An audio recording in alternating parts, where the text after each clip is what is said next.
labas at pumasok dito, ay linyero pa rin siya. Kaya nga lamang hindi ko siya pwedeng tawagin engineer. Engineer na.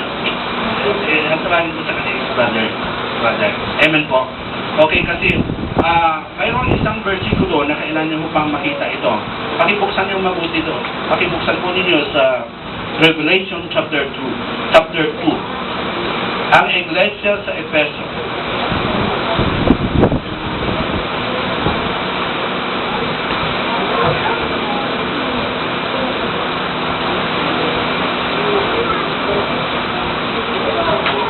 Okay, babasahin ko po yung verse. Ito po muna, no? Sa verse 2, ito po yung qualification ng iglesia doon sa lugar ng Efeso. No? Sa lugar na ito, mayroong mga mananampalataya. At ganito po sila. No? Sabi niya, sa verse 2, nalalaman ko ang iyong mga gawa, ang iyong pagpapagal at pagtatyaga.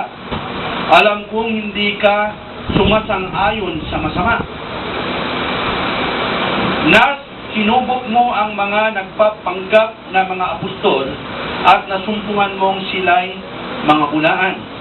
Alam ko ang matyaga ka, nagtiis ng maraming hirap, alang-alang sa aking pangalan, at hindi ng lupaypay.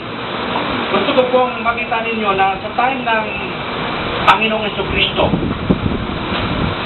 kasi po ang iglesia ay nagpatuloy up to 300 years. Ipalagay natin na ngayong araw namatay ang Panginoong Jesucristo. 300 years pa siyang nagpatuloy. No? Nagpatuloy pa yung church. At sa time nila, kahit wala na ang Panginoong Jesucristo, tandaan ninyo, mayroon na mga tinatawag na bulaang apostol. Fake.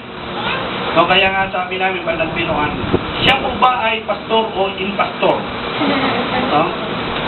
Kasi mayroon ho talagang hindi tunay. Sabi nga sa Biblia, itong mga pastor na ito, kakain lang ng kakain kung ano ang kanilang mayroon sa mga tupa. Ngunit pag nagkasakit na, pinabayaan na nila. Wala silang pagmamalasakit sa kanilang mga tupa. Pero pagdating doon sa kakainin, lahat ng pagkain, gatas, karni, at damit ng tupa, kanilang pinakikinabangan. Kaya sinasabi ko ng Biblia na ito ay mga fake na mga pastol ng tupa. At sa time ng Panginoong Jesucristo, nung pagkatapos po niyang umakyat sa langit, nagpatuloy pa yung church. Ito nga po yung isa yung iglesia sa Efeso. At sa time na ito, nagiging masigasig sila, naging matyaga sa paglilingkod. Kaya nga sinasabi rito, sa time na ito, alam kong hindi ka sumasang-ayon sa masama. Na sinubok mo ang mga nagpapanggap na mga apostol at nasumpungan na sila'y mga bulaan. No, marami na nag-claim na, Kuya Jess, ikaw ba ang pastor? Oo, ako ang pastor sa church. Pero sabi nga natin na ang isang lingkod ng Diyos, malalaman mo kung siya ay tunay sa pamamagitan ng kanyang bunga.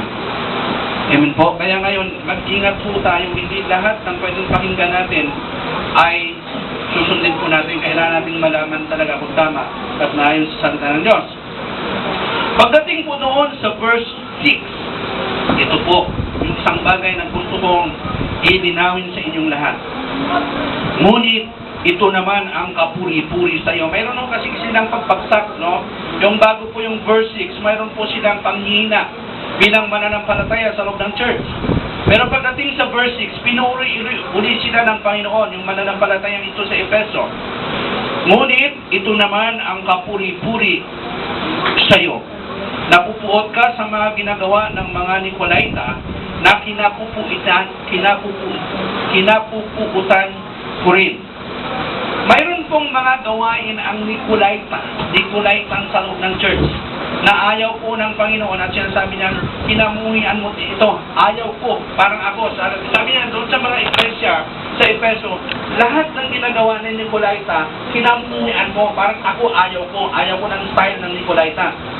At ang Panginoong Isus, sabi niya, ganun din ako. Kinamuhian ko ang gawa ng Nicolaita sa loob ng church. Ako, sinasabi ko sa inyo kanina, na kinamuhian ko, ayaw ko yung may posisyon sa loob ng church. Dahil matidisqualify ako sa paglilingkod na ito. Ang kailangan ko is mas mataas